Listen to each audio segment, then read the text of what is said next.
Sí, es un tema que tiene que ver justamente con una colección de documentos que aportó hace un tiempito atrás aquí al municipio el señor Dominico. Son una serie de documentos manuscritos que hacen referencia al pasado de Apóstoles, fundamentalmente al momento de la llegada de los primeros colonos y también al poblamiento previo de lo que es o lo que fue luego la colonia de Apóstoles, que es el poblamiento de una inmigración brasileña que antecede a la llegada de los primeros colonos y que plantea toda una serie de novedades.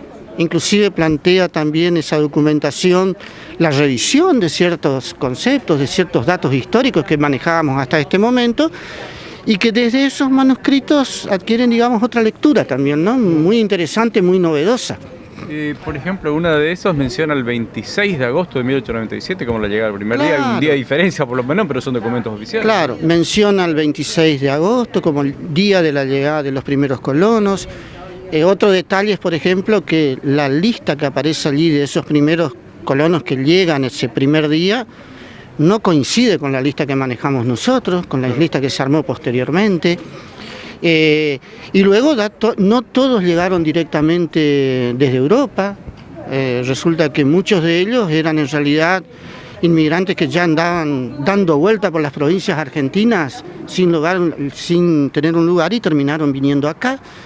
Y luego siguen los registros prácticamente hasta el año 1899 con nombre, apellido, datos muy precisos acerca de la composición familiar, los lotes que le dieron, el tema de los créditos que le daban.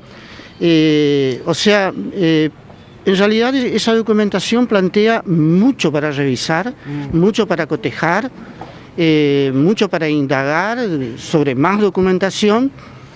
Pero es normal, es natural, o sea, no nos debemos asombrar que aparezca un documento que cuestione aspectos de nuestra historia. Hay que tener en cuenta que la historia que conocemos nosotros sobre la inmigración ucraniana y polaca acá en Apóstoles tiene fundamentalmente una base, que es un libro que escribió el padre Federico Bocta a principios del siglo XX y que después todos copiaron a partir de allí. O sea, nunca hubo una revisión a fondo. Bueno, ese es el contexto en el que se presenta esta documentación, ¿no? Había el criterio, ¿no?, para el reparto de herramientas, de lote, para los colonos, tantas asadas, tantas palas. Sí, se enumeran las herramientas que se le dieron, y entre las cosas curiosas que aparecen, por ejemplo, es que siempre se mencionó que eran colonos ucranianos, polacos e italianos, y aparecen alemanes también en la lista, ¿no?, como una novedad que nunca nadie mencionó. Pero en ese grupo que llegaron entre 1897 y 1898, había familias alemanas que llegaron a poblar esta zona. Las zonas que ocuparon los primeros pobladores. Y el entorno de lo que hoy es la ciudad de Apóstoles, las chacras que se ubicaban en el entorno urbano de Apóstoles, ¿no?, que fueron allí donde empezaron a repartirse, luego se expandió a Zara, Tres Capones, y más tarde Bonplana, Len, Corpus, etc., ¿no? Decía que hay que seguir indagando, digamos, aparecen nuevos datos, digo, ¿cuáles serían los próximos pasos a continuar? Este cuerpo documental no es tampoco algo que se desconocía totalmente, son expedientes que tienen que ver con la colonización. Algunos expedientes de ese tipo ya se habían trabajado previamente.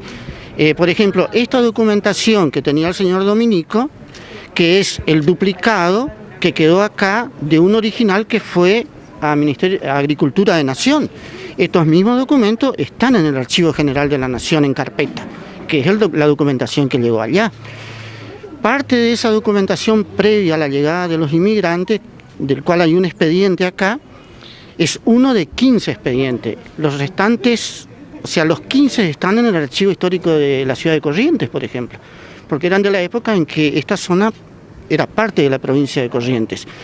De manera que allí se abren muchas vías para seguir indagando, investigando y descubriendo nuevos datos, ¿no?